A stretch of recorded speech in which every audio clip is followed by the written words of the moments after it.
사랑하는 김미교회 성도 여러분, 안녕하세요. 오늘은 다같이 출애굽기 8장 20절에서 24절의 말씀을 묵상하겠습니다. 여호와께서 모세에게 이르시되 아침에 일찍이 일어나 바로 앞에 서라. 그가 물 있는 곳으로 나오리니 그에게 이르기를 여호와께서 이와 같이 말씀하시기를 내 백성을 보내라. 그러면 그들이 나를 섬길 것이니라. 너가 만일 내 백성을 보내지 아니하면 내가 너와 너의 신하와 너의 백성들과 너의 집들에 파리떼를 보내리니 애굽 사람의 집집에 파리떼가 가득할 것이며 그들이 사는 땅에도 그러하리라. 그날에 나는 내 백성이 거주하는 고센 땅을 구별하여 그곳에는 파리가 없게 하리니 이로 말미암아 이 땅에서 내가 여호와인 줄을 내게 알게 될 것이라. 내가 내 백성과 너의 백성 사이를 구별하리니 내일 이 표징이 있으리라 하셨다 하라 하시고 여호와께서 그와 같이 하시니 무수한 파리가 바로의 궁과 그의 신하의 집과 애굽 온 땅에 이르니 파리로 말미암아 그 땅이 황폐하였더라. 아멘. 우리가 어제 묵상한 출애굽기 7장에서 하나님께서는 모세와 아론을 애굽의 바로에게 보내셔서 이스라엘 백성을 내보내라고 요구하셨습니다. 하지만 이때 바로의 마음은 완악해져 이를 완강히 거부하죠. 이에 하나님께서는 첫 번째 재앙으로 나일강의 물을 피로 변하게 하십니다. 하지만 바로는 끝까지 그의 마음을 돌리지 않았습니다. 오늘 우리가 함께 나누는 출애굽기 8장은 이스라엘 백성을 보내라는 하나님의 지속적인 요구와 바로의 강팍한 거부 그리고 그에 따른 연속적인 재앙들로 이루어져 있습니다.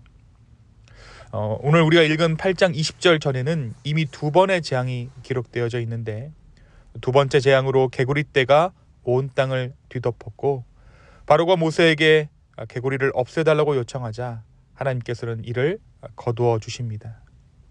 하지만 바로는 약속을 어기고 이스라엘을 보내지 않았고 이어 세 번째 재앙으로 땅의 티끌이 변하여 이가 되는 재앙이 애굽 땅 가운데 임하게 됩니다. 하지만 바로는 이때에도 여전히 마음을 굳게 하여 이스라엘 백성들의 출애굽을 허용하지 않았습니다.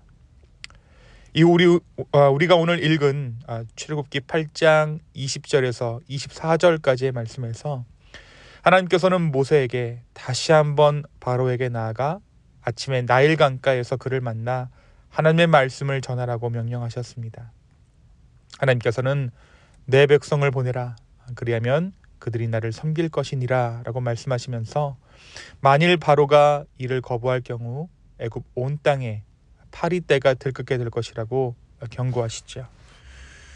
그런데 하나님께서 이 재앙을 내리실 때에 이스라엘 백성이 거주하는 고센 땅만은 보호하시겠다라고 약속해 주십니다. 이스라엘 사람들이 거주하는 이 고센 땅에는 파리떼가 전혀 없게 하시겠다라고 약속해 주신 것입니다. 이 구분은 하나님께서 애굽과 이스라엘을 구별하시는 하나님의 권능을 분명히 보여주시고자 함이었습니다. 그리고 하나님의 말씀대로 애굽 온 땅에 극심한 파리떼가 몰려들어 왕궁과 신하들의 집을 가득 채우게 됩니다. 애굽 온 땅이 파리떼로 인해 황폐해지는 심각한 재앙이 발생한 것이죠. 그런데 이 재앙이 임했을 때 하나님께서 약속하신 대로 이스라엘이 거주하는 고센 땅에는 이 재앙이 미치지 않습니다. 이 구분됨과 이 구별됨을 통해 하나님께서는 애굽과 이스라엘을 명확히 구별하시며 하나님의 능력과 주권을 그들 가운데 더욱 분명히 나타내셨던 것입니다. 사랑하는 성도 여러분, 오늘 말씀은 우리에게 무엇을 말해주고 있습니까? 먼저 우리를 구별하여 부르시는 하나님의 주권에 대해 오늘 말씀은 이야기합니다. 우리가 구별됨이나 구분됨을 이야기할 때 자연스럽게 거룩이라는 단어를 떠올리게 되죠. 구별과 구분이 곧 거룩의 의미이기 때문입니다. 그런데 우리가 이 거룩을 우리의 의무로 여길 때가 있어요. 이 거룩해야 한다라는 것을 우리의 의무로 생각하고 부담감을 느끼게 된다는 것이죠.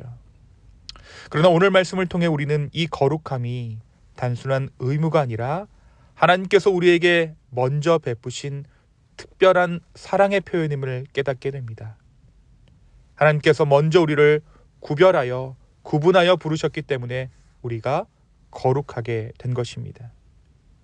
오늘 본문에서 하나님께서는 연이어 재앙을 내리시며 바로에게 순종을 요구하셨고, 특별히 네 번째 재앙인 파리떼의 재앙을 통해 애굽과 이스라엘을 분명히 구별하셨습니다.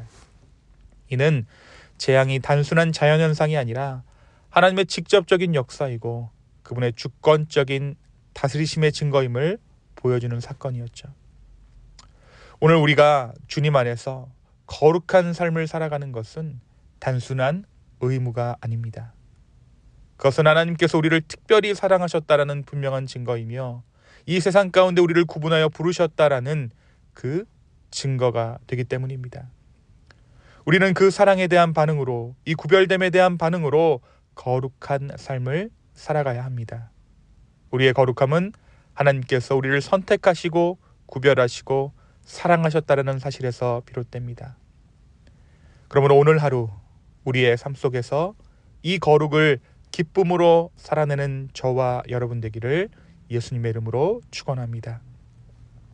두 번째, 오늘 말씀은 우리에게 완악한 마음이 가져오는 심판에 대해서 이야기하고 있습니다. 바로는 앞선 재앙들에서도 하나님의 능력을 경험했지만, 그리고 그때 당시에는 살려달라라고 모세에게 애원했지만 여전히 교만하고 완고한 태도를 보입니다. 하나님께서는 여러 차례 경고하셨고 재앙을 통해 회개의 기회를 주셨지만 바로는 이를 무시하고 끝까지 하나님께 반역하는 길을 선택했던 것이죠. 그 결과 점점 더 심각한 재앙이 애굽을 뒤덮었고 결국에는 극심한 심판을 맞이하게 되었습니다. 한 인간이 하나님의 뜻을 거스르고 자신의 고집대로 행할 때 결국에는 더 큰 고통과 멸망을 맞이하게 됨을 우리는 오늘 말씀을 통해 확인하게 되는 것입니다. 사랑하는 여러분, 마음을 바꾸는 것은 하나님의 권유에 우리가 반응하는 것입니다. 하나님께서는 여러 가지 상황들을 통해 그리고 말씀하심을 통해 우리에게 권유하시지만 마음을 바꾸어 먹는 것은 우리 스스로 결정해야 하는 것입니다. 오늘 우리의 마음이 완악함에 사로잡히지 않도록 하나님의 부르심에 민감하게 반응하며 겸손히 순종하는 삶을 살아갈 수 있는 저와 여러분 되기를 예수님의 이름으로 축원합니다. 이 시간 함께 기도하시겠습니다. 주님, 이 하루의 삶이 주님께서 구분해 주신 거룩한 삶됨으로 인해 감사합니다. 아버지, 이 하루를 살아갈 때, 이 거룩한 하루를 살아갈 때 우리에게 이 거룩함을 의무로 여기는 것이 아니라 순종함으로 기쁨으로 여길 수 있는 마음들을 허락하여 주시고 아버지 앞에 예배하는 삶 살아가는 오늘 되게 하여 주십시오. 또한 우리의 마음이 완악해져 있다면 부드러운 마음 되게 하여 주시고 하나님 앞에 순종함으로 나아가는 그러한 오늘 하루 되게 하여 주시옵소서. 감사합니다.